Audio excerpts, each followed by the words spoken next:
Welcome to the Tech Talks Daily Podcast, where you can learn and be inspired by real-world examples of how technology is transforming businesses and reshaping industries in a language everyone can understand. Here is your host, Neil C. Hughes. Welcome back to the Tech Talks Daily Podcast. Now, for as long as I can remember, I've always been involved in conversations about a passwordless world and a paperless office, but let's be honest, we're not quite there yet. But today, Nate Gilmore, the CMO for PandaDoc, an all-in-one document workflow automation platform that is helping fast-scaling teams accelerate the ability to create, manage and sign digital documents, including things like proposals, quotes, contracts and so much more. He's going to be joining me on the podcast today, and I want to learn more about how their technology is helping their customers on average achieve 28% increase in close rate, 18% increase in average sales price, and 65% decrease in document creation time. Intrigued? I know I am. That's why I invited him on the podcast today. So I invite you to join me on a story behind document management. So buckle up and hold on tight as I beam your ears all the way to the US, where Nate is waiting to share his story. So a massive warm welcome to the show. I'm quite excited to get you on the podcast today and talk about all the great work you're doing. But before I learn more about your success, I always like to learn more about how my guests got where they are today. I mean, so how did you get here? What's your origin story? Can you remember where your passion for technology came from, or what lit the spark that put you on this path that you're on right now? My name is Nate Gilmore. I was trained as a lawyer, actually. So PandaDoc is actually the third company that I've been with that has been like helping rapidly growing businesses, like small business, mid-market and enterprise. And then I also did a stint as an EIR at a global incubator called 500 Startups, where I did their Series A program around the world. But my passion for tech, I tell you, I didn't really enjoy doing risk assessment or arguing over things that had already happened as a lawyer. I wanted to learn how to build things with great people. And a friend of mine gave me a piece of advice. I was thinking about getting into tech. This was like right before the big .com bust. Yeah. And he said, find a big market and a piece of technology that you understand. And so I did that. I went and found, I really appreciated software for growing businesses. I found it to be very tangible and understandable for me at a very personal level. And I really enjoy products that everybody can use and be served by. And I just love your answer there. And that's the reason that I always start with that, because I think there's so many people that convince themselves listening out there that they're not technical or they're not capable of retraining and going into a career in tech. But as you said, you were trained as a lawyer, then you're going into the world of startups and you received that piece of advice. And that path eventually led you to PandaDoc, which is a company solving the document automation challenges of SMBs. And as a trained lawyer, I'm sure you had a few encounters with that in a previous life too, but can you give the listeners just a few documents? Yes. Yeah. Can you just give listeners hearing about you for the first time an overview of the kind of problems that PandaDoc solves? Absolutely. So PandaDoc is a tool that helps businesses accelerate by helping them create, manage, and sign digital documents. So these can be like sales agreements or quotes to a customer or agreements even between your employees or your clients. So let's say, for example, you need to send a sales proposal. We have templates to get you started, so you don't need to start from scratch. And from there, you can use the tool to actually edit and manage the documents, and the same tool that you're going to use to send it. And the same tool allows you to see, once you send it, see if the recipient has received it, if they have any questions on it, where they're at in the document, and ultimately help them get them signed. So if you need to make a change or you need to do something on the document, you don't need to like download it or change it in another tool and then re-upload it. You just change it and it automatically shows up for them to be able to look at and get it signed. So we have templates for almost everything from sales and marketing, HR, legal, education, you name it, we've got it. And it's a great tool for growing businesses to automate all their document workflows. Awesome. And one of the big reasons I invited you on the podcast today was to dig a little bit deeper on some of your insights, especially because I'm here in the UK. And when I look over in the US, I've noticed that many people have been leaving places like California and heading for a better standard of living in places like Texas. So for anyone looking for opportunities beyond Silicon Valley, and there are some out there, people don't seem to realize this a lot of the time, but where is the best place to find the best tech jobs in America? So first of all, the US is huge. Yeah. And even before COVID, technology companies were already really pioneering remote work, satellite offices. Sometimes they call them like, oh, we're going to put a sales office in a quote unquote tier 2 or tier 3 city office, which is not a pejorative against a city. It's just, it's not one of the major cities. And then I guess since COVID, this has really gone supernova and blossomed, but I don't think it's any one particular state or county. I think what we're seeing is just great people and great opportunities matching all over the country, and now really globally as well. So I think we're seeing it, and people are in motion, people are moving, people want to change and be a part of new communities. And as communities moves and shift, I think technology is a great place for people to find a home.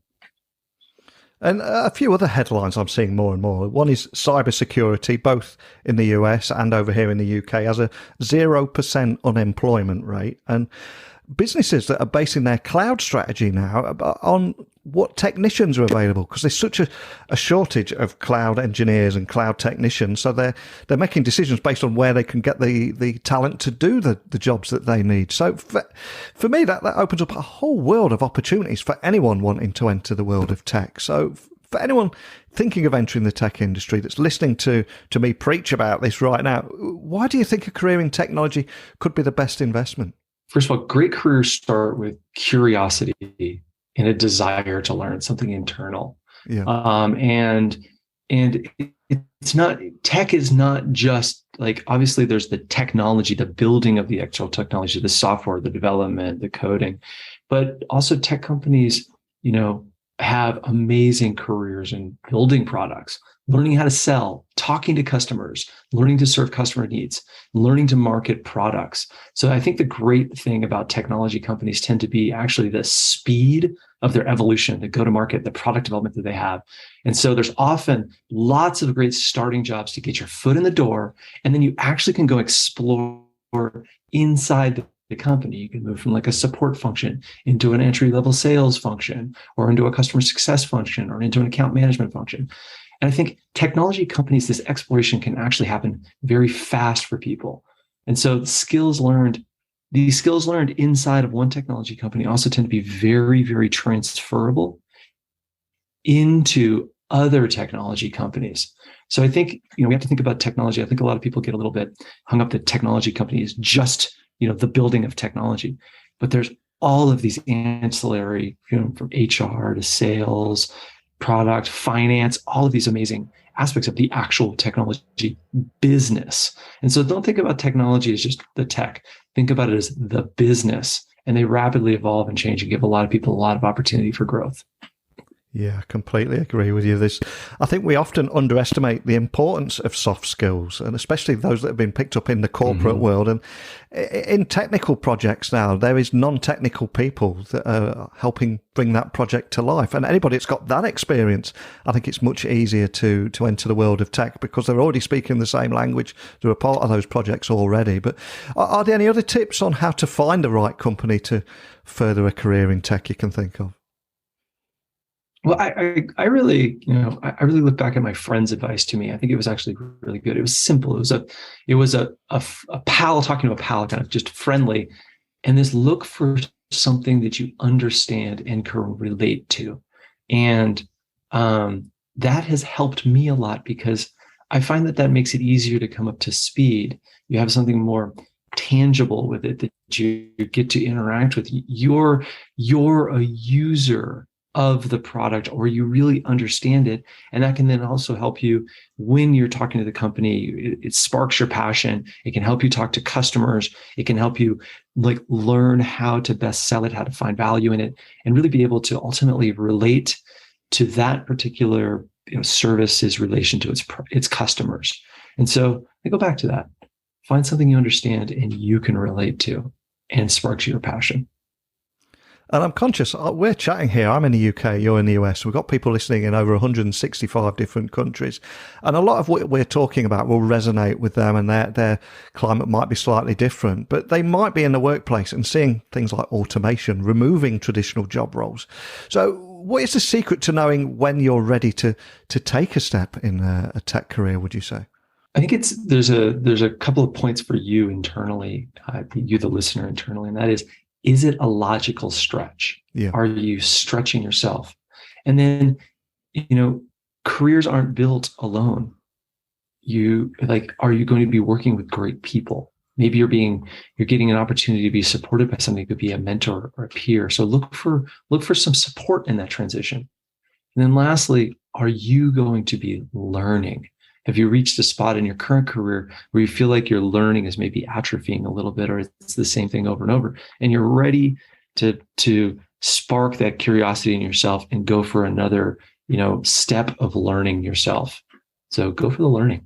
That reminds me of a David Bowie interview I saw years ago, and it always stuck with me. And he said, if you go out and walk into the ocean, and you go up to your knees, everything's great, feels fine. Then you go up to your thighs, it's a little bit cool, but you're still comfortable. Then you go up to your waist. So then if you keep going out into the ocean, you'll reach a point where you're on tiptoes, and you're on tiptoes, and your head is literally just above the water, and you can breathe okay. You're not having to tread water.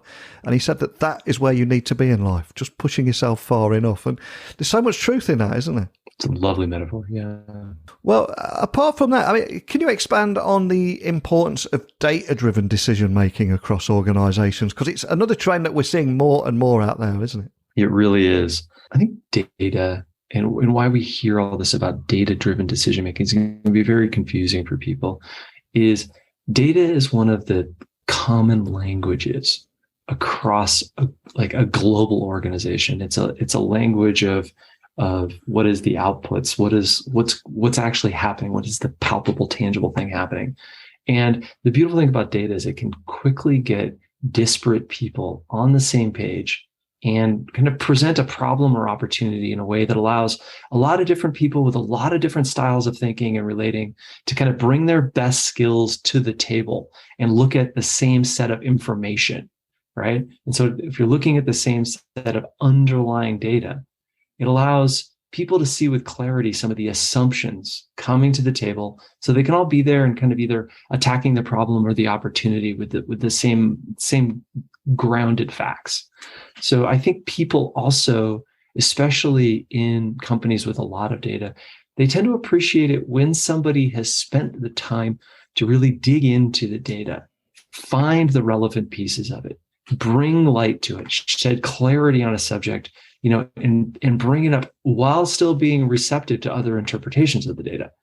Now, a lot of companies are buried in data. There's like a tsunami of data also. So too much data without insights can lead to also kind of a lot of circular meetings and circular conversations. It doesn't mean this, it doesn't mean this. So that's where I think data-driven decision-making is about getting people to look at the same information, having the relevant information brought in and spending the time to do that, and then allowing a lot of people with disparate ways of thinking to look at a problem and come to their kind of best self answer or best company answer for them.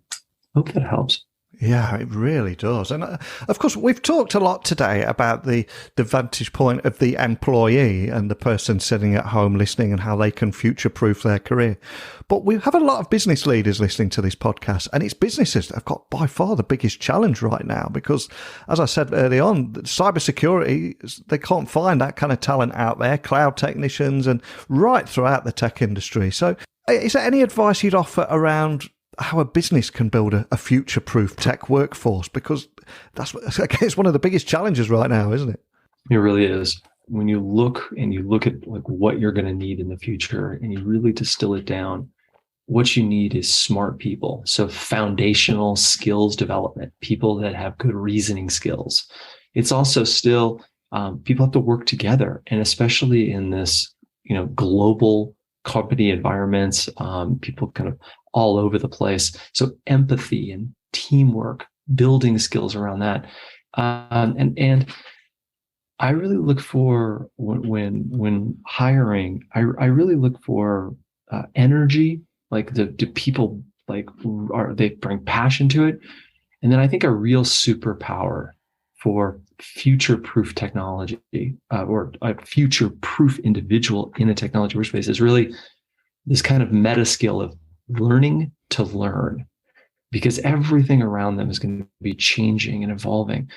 So can they build the foundational skills of passionately learning to learn the next thing? And that is a bit of kind of resilience as well, because it takes a little bit to kind of get started. It can take you get a couple of hard knocks. Sometimes you realize that you're missing something and you have to go learn that. So you have to learn to learn.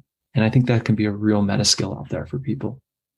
Now, before you came on the podcast today, I also did a little bit of research and I came across the age-old story of how David is taking on Goliath in the world of SaaS dynamic documents. Is that something you can expand on with the story behind PandaDoc?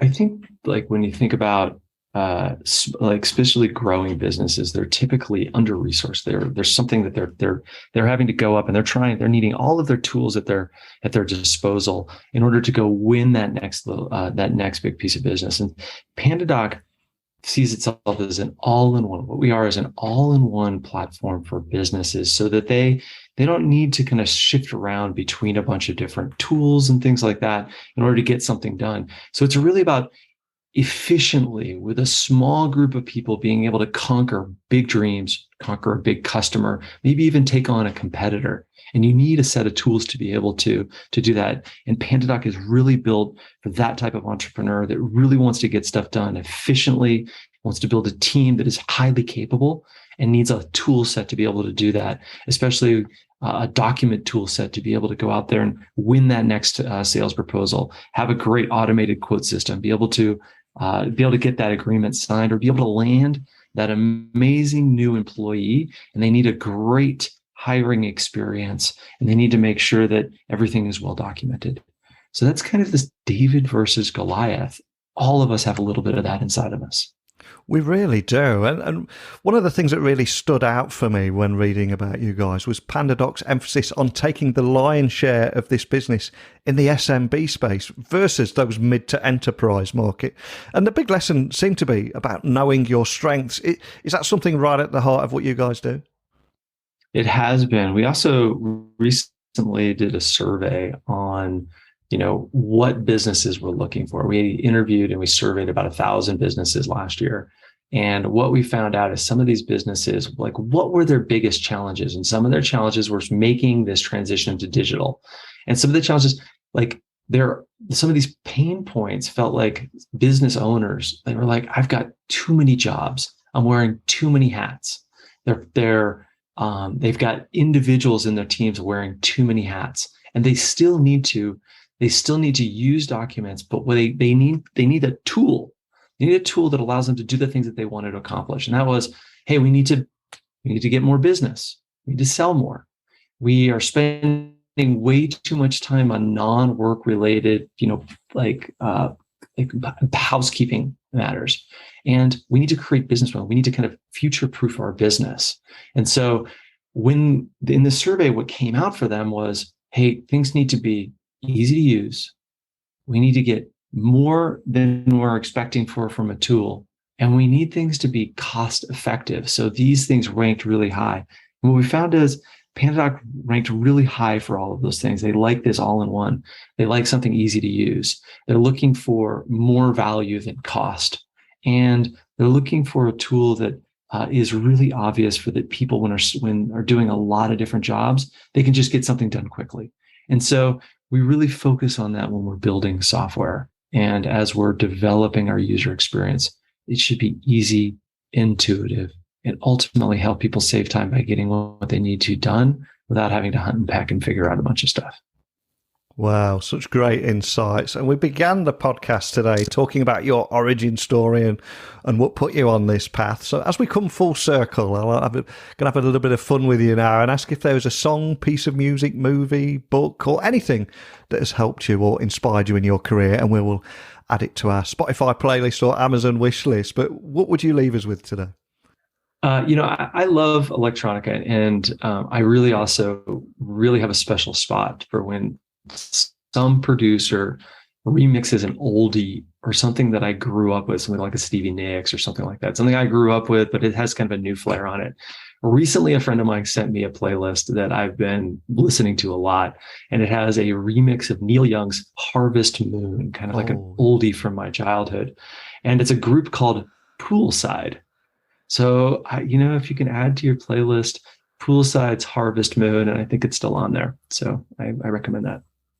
Wow, I'm going to be adding that straight to the Spotify playlist there. I cannot wait to listen to that. I'm a big Neil Young fan myself. But before I let you go, for anyone listening wanting to find out more information about PandaDoc or contact your team even, what's the best way of doing that? You can find us at PandaDoc.com if you're interested. We have a free service, a free signature tool for everybody. And we also have a free trial. So you can please come in and check it out. Start with one of our templates. You can also fire into us on Twitter. And if you ever need to find me, I'm on LinkedIn at Nate Gilmore or Twitter at Nate Gilmore as well. So we're easy to find. Well, thank you so much for joining me on the podcast today. So many great insights, all washed down with your personal story. And I think it just brings everything to life and what you're about and knowing your own strengths. But thank you so much for sharing it with me today. And I've just really appreciated having a chance to talk to you, Neil. And thank you for spending time with me in your afternoon and my morning. I just love the story behind today's conversation. It had everything, didn't it? From knowing your own strengths to a good old-fashioned David versus Goliath story. But as always, let me know your thoughts on today's podcast. If you've got any questions or anything you'd like to share, email me now, techblogwriter@outlook.com, Twitter, Instagram, LinkedIn at Neil C. Hughes. And yes, it's time to bring back the Wheel of Fortune. I'm going to spin the wheel now, which will determine what we're going to talk about tomorrow. Today, it was all about document management. What's it going to be tomorrow? Well, for the answer, you're going to have to join me again. So thank you for listening as always. And until next time, don't be a stranger. Thank you for listening to the Tech Talks Daily Podcast with Neil C. Hughes. Remember, technology works best when it brings people together.